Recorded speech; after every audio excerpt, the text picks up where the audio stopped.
We are the Rethinking Theology group, and we consist of 5 theology scholars from different continents, different Christian denominations, and different theological schools of thoughts. We are Emily King from University of Chicago, Gwen Dupre from Oxford, Mac Lofton from Harvard, Tom Sawyer from Erfurt in Germany, and myself, Joanna Winterow from University of Copenhagen, Denmark. We have founded Rethinking Theology as a theological think tank that explores the question of what is at stake when we do theology. You can say that our anchor, the common rootedness and interest, is within the thought and writings of Simone Weil. We all work on Simone Weil in one way or another. And when we meet and talk theology, philosophy, politics, and so on, we find fruitful stepping stones in her writings and thoughts. We meet monthly online. Sometimes it's just us, and sometimes we invite others to join us. Most recently, we have met with Catherine Keller and George Pattinson. We are, you could say, a theological playground where we play with theology. Now, when I say play, it doesn't mean that we aren't serious. In fact, by playing, there is something at stake. One indulges, engages, and tries different approaches. We learn from playing. It's an essential practice to understanding the deeper layers of our fields, the theories, and our own future academic outputs. And this metaphor of a playground, it's fun, but it's also a place where you stumble and sometimes fall. And I'm sure we will and do that as well.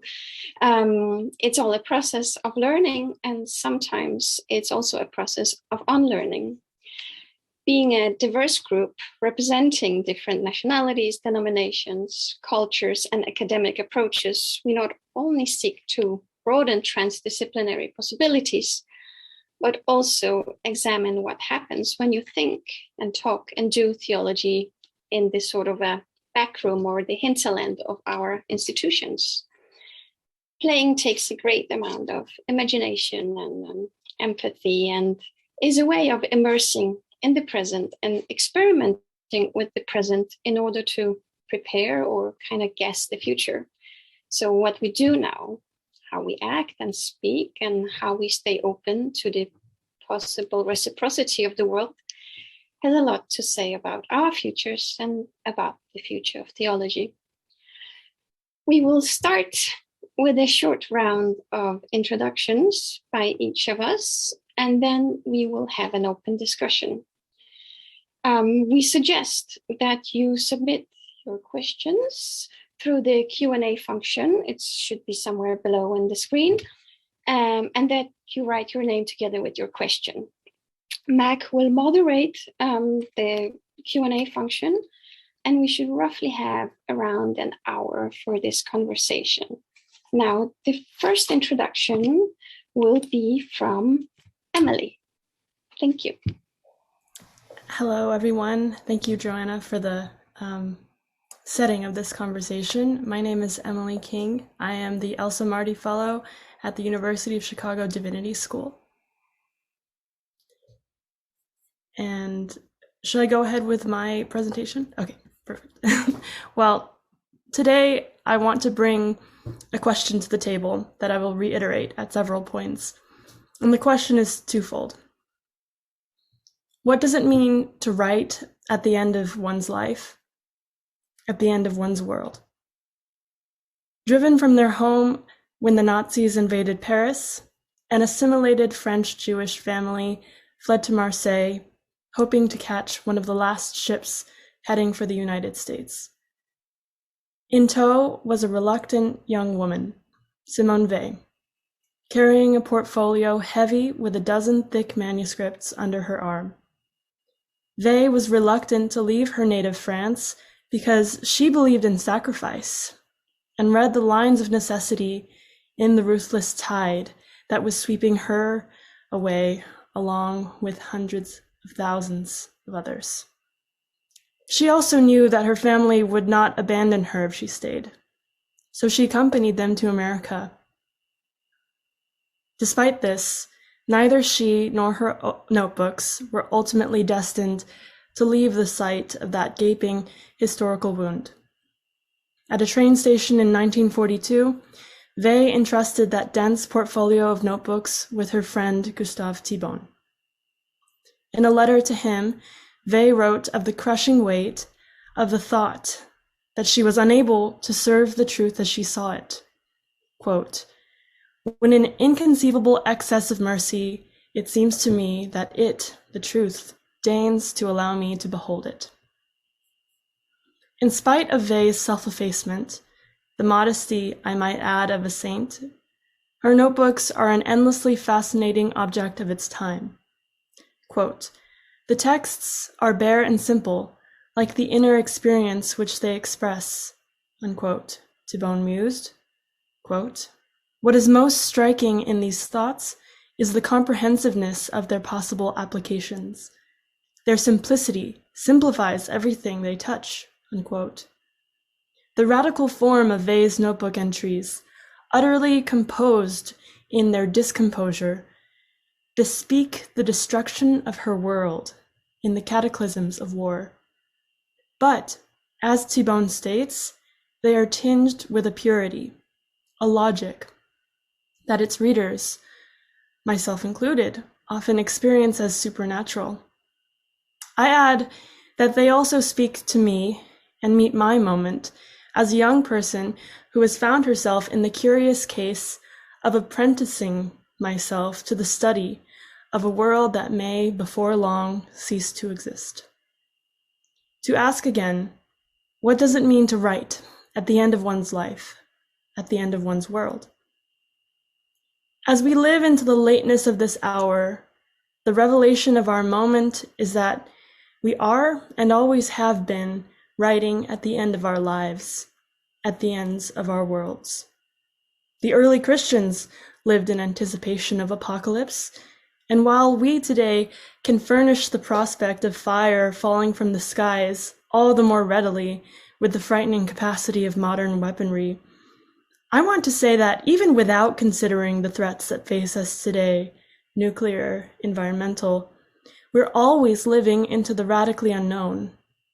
And when we feel compelled to make a record of it, it is always with the posture of faith, a posture of communication, even and especially when futility marks each stroke. They herself looked toward a civilization that survived only in the scant traces that were dispatched to modernity by chance, like the proverbial messages in bottles, writing that, quote, "The situation of all of us is comparable to that of Socrates when he was awaiting death in his prison and began to learn to play the lyre." As we all know, when Simone Weil underwent her education under Alain, her teacher stressed the importance of writing. Quote, "To learn how to write well was to learn how to think well," Simone Petremont adds. Not only did Alain mean this in an abstract sense, but we know that he also demanded of his students an immaculate script, an ask that put Weil to the test. Quote, "It was owing to this that she changed her handwriting while studying at Henri IV. Instead of a rather sloppy, almost careless, scrawled handwriting, she developed a square, perpendicular, constructed, designed, and completely willed handwriting, which as time went on became progressively less rigid and more supple, and finally attained the pure, beautiful script of her last years." The underside of apocalypse is revelation. In writing theology in an age when the prospect of the end of life as we know it menaces our keyboards, the same way that skulls sat and stared thoughtfully at the desks of monks and saints, we write against the guarantee that what we write will be fulfilled by a future reader. Theology today must learn to write with renewed abandon. We imagine a theology that engages in the most paradoxical of acts, like Socrates, who took up the lyre while awaiting his execution. What masterpieces will become possible at the end of the world. And with that, I'd like to pass the conversation over to Mac. Thanks, Emily. So, hi, everyone. Thank you all for attending our panel today. My name is Mac. I'm doing my PhD in theology at Harvard, and I study the relationship between Christian theology and far-right politics, both in the 20th century and today. So I look at how the concepts, anxieties, and desires fueling the far right are entwined with theology, and how theology can possibly be a resource for resisting ethno-nationalist and authoritarian politics. So basically, my research looks at theology as a site of contestation. Theology is always in some way political, and politics is always in some way theological. And so political and theological struggle each always entails the other. And these days, I'm getting more and more interested in the climate politics of the far right. So I'm actually double booked at conference-wise. I'm here in Arizona right now presenting at a different conference and giving a paper on the same topic, on far-right climate politics. And I've been trying to understand climate denial as a phenomenon. So up until about a decade ago, the denial of climate change was almost exclusively an American phenomenon. It didn't really exist outside of the Republican Party here in the United States. But starting around 2015, given a combination of the Syrian civil war and increasing drought and famine across the Middle East and North Africa, this resulted in a surge of immigration from these areas into Europe. And European far-right parties, as they doubled down on a form of ethno-nationalism, also began to adopt American-style climate denial talking points. So the far right in both America and Europe often play immigration and climate off of each other. In the right-wing imagination, climate change is a hoax that has been cooked up to weaken white majority countries and to make it easier to bring in large numbers of non-white immigrants. So for the far right, in the way that they imagine and fantasize these things, decarbonization plans and immigration are two prongs of this sinister plot to destroy the white race through economic devastation and racial mixing, which is a plot that they call the Great Replacement. And this idea of the Great Replacement used to be kind of confined to fringe far-right circles, but at least in America, I think across Europe too, it's becoming mainstreamed at a really alarming pace. So there's a lot going on in far-right climate change denial, but one of the things that I see as being at its center is this intense desire for self-preservation. So society as it exists right now, with its fossil economy, with its white demographic majority, and with its so-called Christian culture, must be preserved at all costs. Nothing can change. I don't want to see any windmills. I don't want to hear any foreign languages when I walk down the street. I don't want to see any faces that don't look like my own in my daily life or on television. And this will to self-preservation, I think, has very deep theological roots. I think that Christian theology's longstanding fixation on the unchangingness and eternity of God, on the immortality of the soul, on stasis, purity, things like that, I think fuels a lot of this anxiety over change and finitude and impermanence. And so this is where Simone Weil comes in for me, and where she's very fruitful for helping my thinking about these things. I think if theology is to have a future, and if that future is to be something other than what the far right imagines theology to be and wants its future to be, then it needs to be a theology that embraces impermanence and change.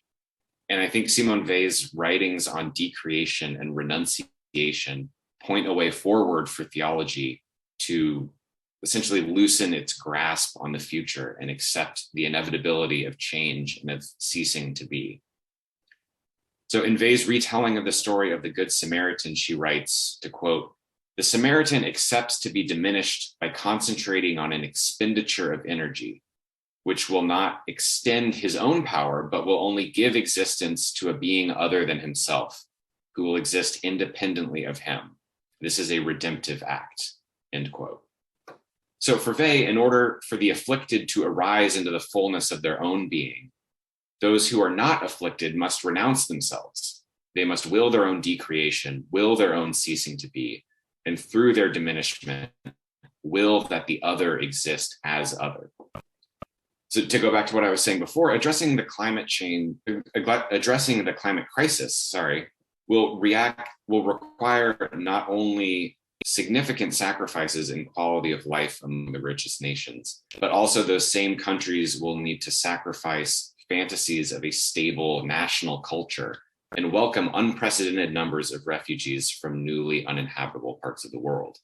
It will require the richest nations, the Euro-American nations where the far right makes their loudest appeals to a so-called white Christian national identity. It will require these nations to will their own diminishment so as to give a chance at life to others. And this will require a massive shift in values and priorities. It will require a shift in Christian theology towards an embrace of its own finitude, an embrace of self-renunciation. And for me, Weil's theology of decreation provides an excellent starting point for thinking the self-renunciation of white Western Christianity. So thank you all. I will hand the floor over now to Joanna. Thank you, Mac. Hello again, everyone. My name is Joanna Wintero. I'm a theologian and trained pastor. Currently, I am a PhD fellow at the University of Copenhagen, where I work in the field of systematic theology, more precisely within the field of ethics and philosophy of religion. I work on Weil's concept of force and attention in context of intersubjectivity, focusing specifically on modes of activity, passivity, and reciprocity, and how these dynamics in the self-other relation interact and fluctuate. In her writings, Weil often expresses the voice of the unheard and unprivileged, the outsiders. She writes about existential challenges, but also about possible ways to accept, solve, or endure them. This combination has recently evoked the interest of scholars of philosophy, theology, and other disciplines of the humanities, especially here in Scandinavia. Her thoughts resonate with modern readers as they surpass conventional dogmas and prompt transdisciplinary dialogues. My focus or my aim is not to separate Weil in either a religious thinker or a political activist, but to explore and work with her writings in the field of theology, aiming at embracing the wholeness of her body of work. In the Iliad, or the poem of the Force, Weil writes, quote, "The true hero, the true subject, the center of the Iliad is force," quote ended. Force is described as utterly contingent and uncontrollable by man. It rules the narrative in the Iliad, and it rules the narrative in life. It rules man. Facing it, all men are equal, quote. The conquered and the conqueror are brothers in the same distress, quote ended. According to Weil, the Greek tragedy is not merely a genre. Life itself is tragedy. Weil regards accepting and loving this as a necessary condition. The Roman literature's departure from the Greeks' tragic narrative has had direct influence on history. Binary narratives have been cultivated instead, where the force was achieved by man, the strong and mighty hero or nation, religious leader or clan, rising above the forceless loser, the weak, the outsider, the heretic. Such narratives objectify and dehumanize human life as the battle for supremacy, who is right and who is wrong, kills openness and attentiveness to the other. They claims that quote, the concept of force must be made central in any attempt to think clearly about human relations, quote ended. And I think this quote is very much applicable to any attempt to talk and do theology. I explore attention as the antidote to force as Weil's concept of ethical listening. When attention is absent, we are not only unable to genuinely hear our own voice and to self-reflect, but also the voice of others. That voice is the fellow human expression of suffering, which unites us, as suffering is reducible from human life and something we all have in common. Quote, attention consists of suspending our thought, leaving it empty, waiting, not seeking anything, but ready to receive in its naked truth the object that is to penetrate it, quote ended. Also this I consider as key to how we do theology. Attention is a negative effort. It's a passive action. It consists of active and passive dimensions. The passive part does not mean idle. Rather, there's a subtle movement, emotion, and attention, and that is receptiveness and compassion for the other's call. That motion is openness. In attention, we contain instead of control the other by refraining from using force. There seems to be a dialectic relationship between activity as intent and passivity as no intent. The attunement of the I and the other happens in a passive active state where the acts of listening and responding interact. In theology, borders like orthodoxy and heresy seem to hinder an attention and attunement, in which the discipline of theology could gain more by aiming at being a container of diverse voices instead of a controller of those voices. Weil becomes crucial in rethinking theology as she represents the possibilities of things in between and of things of the margins that do not seek to be centered nor approved by systems or institutional authorities, but insist on, or at least dare to, remaining outside. For theology, Weil's authorship is a stepping stone to confrontation of binary ideas, habits, a stepping stone to not only rethinking, but possibly also abandoning some dogmas and doctrines, like Weil's radical rejection of the resurrection, for instance, or her hesitations on baptism. Theology is one of the classical disciplines of the universities, and sometimes it seems it revolves a lot about the traditional male authors and thinkers and their interpretations of the biblical texts and dogma. They and the recent rediscovery of her authorship offers piercing new perspectives on Christian theology where, among others, mysticism and prayer are linked to the actions of daily life, those actions having ethical depth and political awareness, where a devout Christian life entails political awareness and strict self-reflection.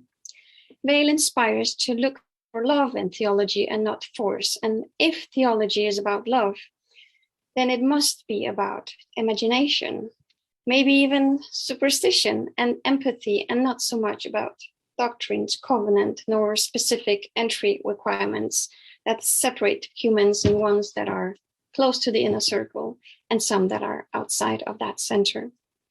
Weil's writings open a difficult yet necessary path to rethinking theology from the perspective of love. The interpersonal attunement that I argue Weil proposes in her concept of attention is the same work on attunement I'd say we need in theology as theologians. We cannot rely on old formulas of dogmas and doctrines. We need openness to separate from some of the dogmas and doctrines maybe in order to link things together again, or at least in the pursuit of keeping theology relevant, we need to speak, listen, and act in accordance with the modern world. in Weil's own words, quote, "Every separation is a link," quote ended. And thank you. I forgot to say that now it is Gwen who will give an introduction to her. Hi everyone, I'm Gwen Dupre. I'm studying at Oxford University for my PhD, focusing on Simone Weil in the Faculty of Theology and Religion. So I think what I'm going to say kind of talks to this space of the margins and what happens in the space of the margins. I will begin just by reading an extract from a recent review of the book, The Subversive Simone Weil by Robert Zaretsky. And so this is from Jacqueline Rose, and she writes about the kind of psychodynamic aspect of Weil's politics and how, what's happening there when we decreate and when we connect to the other. And she kind of distances from attention in some senses here. And she says that in these moments of kind of radical self-sacrifice in order to empathize with the other or take in what they're experiencing, she writes that in these moments, in this quote, Weil is proposing a new ethic, one that goes far beyond the idea of attention or being seized by the other, which Zaretsky rightly picks out as one key to thought. It is more like magical thinking, because by giving over one's very being to the wretched of the earth, and here she quotes Weil, pauper, refugee, black, the sick, the reoffender, you are flipping the natural revulsion humans feel towards misery. Natural, that is, for those who have been even minimally spared. You are turning disgust into a willing, tender embrace. It is easy, Weil suggested, quote, to direct the mind willingly towards, it is as easy, Weil suggested, to direct the mind willingly towards affliction as it is for a dog with no prior training to walk straight into a fire and allow itself to be burnt to death. An upsurge of energy transports you into the other. You lose yourself in allowing the other to be, contrary to power grabbing, which expands to fill all the available space. End of that quote. So I think what Rose really picks up there is how intense that moment can be. It's not something that can be performed, it has to happen. And so unpacking that idea, I returned back to the last pages of Weil's notebooks, which I constantly return back to, and kind of honing in on this idea of listening and a different kind of receptivity that thinking about listening as an activity can turn our attentions to, rather than thinking purely in terms of thoughts or concepts or ideologies, what's actually happening in a moment of interaction. And these pages come from when she was ill. And so she's, I think, reflecting here on someone who has passed on their good wishes upon hearing, and their well wishes upon hearing that they herself is unwell. She quotes, "But why is he so determined to see me? Oh, from kindness, pure kindness. If you only knew how kind he is. He thinks of you here all alone and very ill." And then Weil says, "People say this sort of thing because their attention is fixed at the point where they are uttering the words, instead of being transferred automatically to the point where their words are being listened to." So here, she's kind of, it's almost like a mimesis of kind of Platonic participation. There's a sense that the words have to transfer in the right way. They have to be taken through the world as they would be from the good down into the sensible realm. There kind of has to be an imitation of that to create truth in terms of this transference. And that's kind of where attention is located within these relations. There is actually these kind of invisible, if you will, supernatural threads that tie these relations together and make them legitimate and real efforts, which then can in turn make them political and transformative potentially under the conditions of apocalypse, which Emily and Mac have outlined. And so, she then writes the box around this idea and says, the idea of transferences of attention. And so I find that extremely interesting. And there's two contemporary scholars whose work I think speak to this, which I'll just mention briefly as they don't have too much time. But one of them is Cyan and Guy, who I believe is at Stanford, but she may have changed recently, but she wrote a book called Ugly Feelings. And then in contrast to looking at sort of cathartic states of feeling, sort of these romantic states of being in love or being extremely angry, she looks at the affects which are kind of smaller or minor or happen in these smaller instances. And her kind of playground is literary text. But I think it's an interesting way that she goes about just paying this kind of forensic attention to small details happening between things. She looks at envy and irritation and paranoia and disgust. And she sort of sees these minor affects as, because they're politically ambiguous, because they kind of resist being categorized as a forceful thing or a gentle thing, they become more suited. And this is sort of, I think, quite a good summary of what the book is looking at. It's these aspects of our emotional range are more suited to late modernity, where things become more ambivalent and more ambiguous, things sliding apart, becoming a bit entropic, if you will. And so I think by paying this kind of forensic attention to these little minor effects, we can then keep searching for that kind of solid thread of attention within them and keep sort of mining down into our experiences, our gestures, our affective states, our emotions, and our bodies. And another thinker who I think pulls into this is Tina Campt.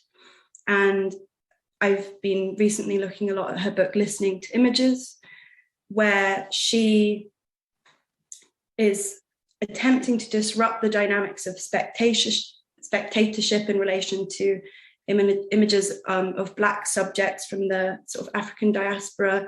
And she looks at mugshots, colonial photographs, even family portraits.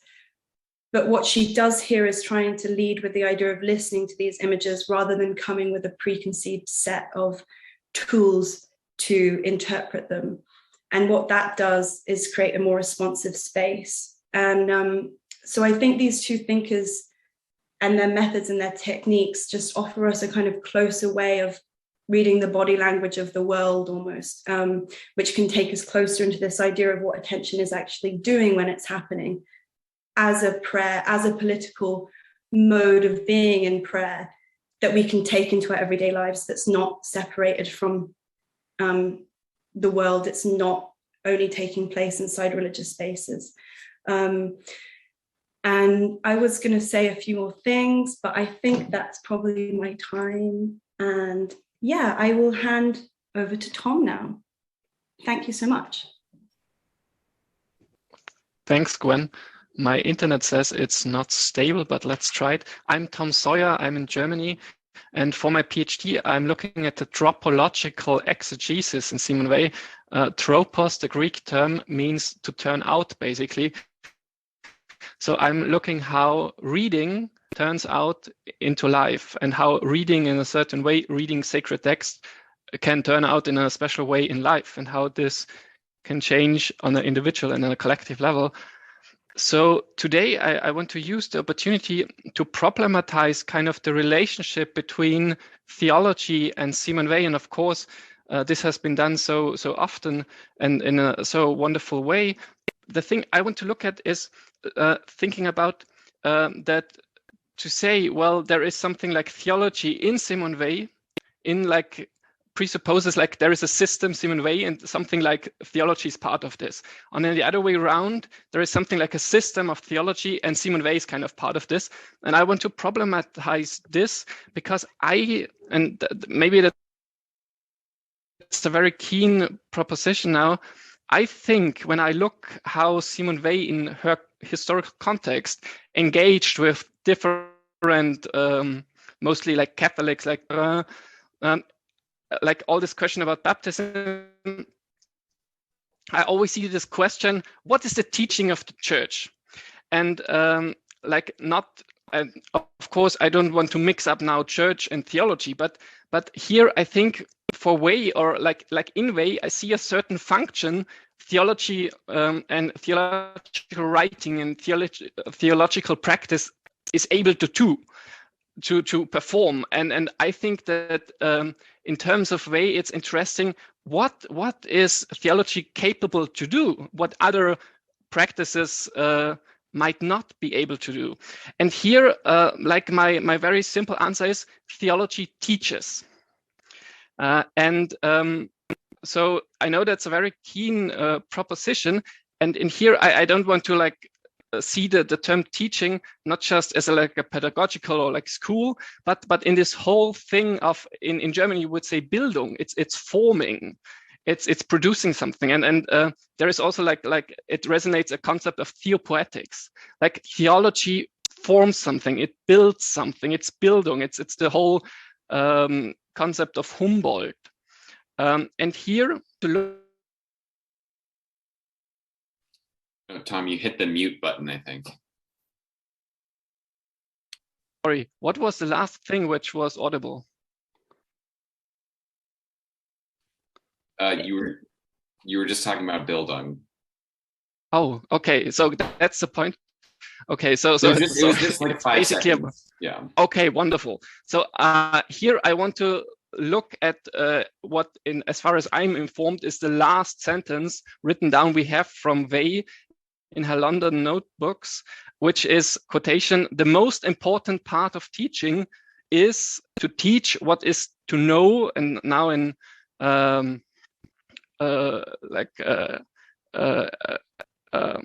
brackets, "in the scientific sense," and then nurses. I mean, you know the passage. It's like nurses, and basically it's in English in the original. It's also like nurses in the project about the frontline nurses, and that's interpretation. And here I want to stick to the sentence because like this whole thing about the scientific sense, and I was wondering, like looking at philosophy of science, also like in the historical context of Weil.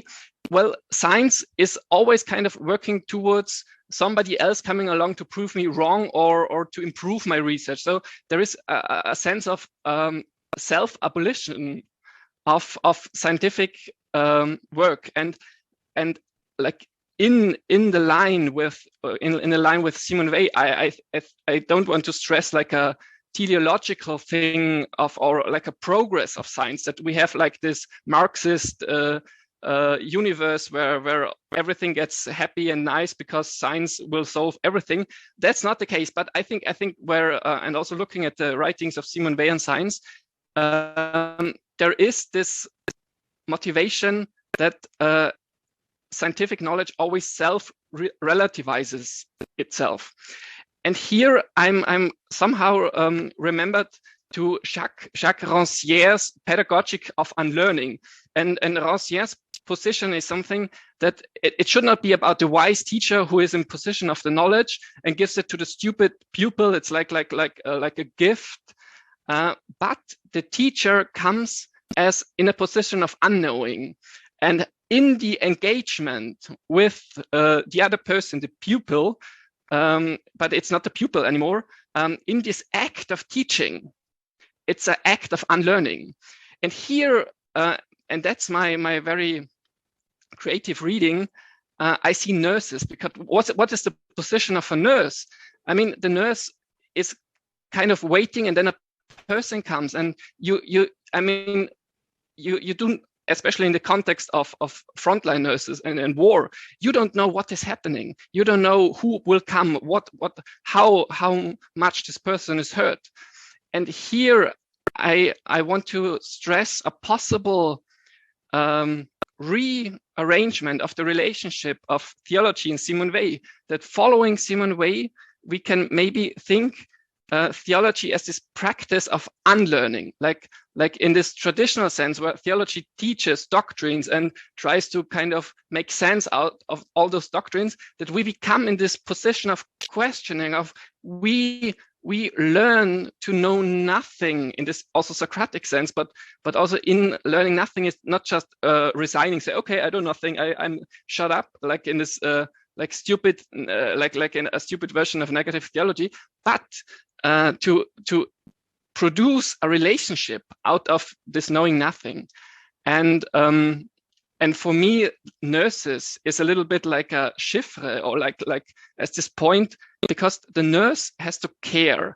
And maybe I go too far now, but I see a little difference to the doctor, because the doctor is the guy who, mostly guy, and that's like I think now in the Second World War, but there were women too, yeah. Who is in this position of identifying, and yet I think the whole concept of care, there is a something like a epistemic dimension of attention, of not knowing what is like of course a nurse should know what to do, but I think there is this point of unlearning when you, and that's now I speak out from my personal experience, when you have to care for someone, there is this point where you do not know what to do. For example, you have a child and the child gets hurt.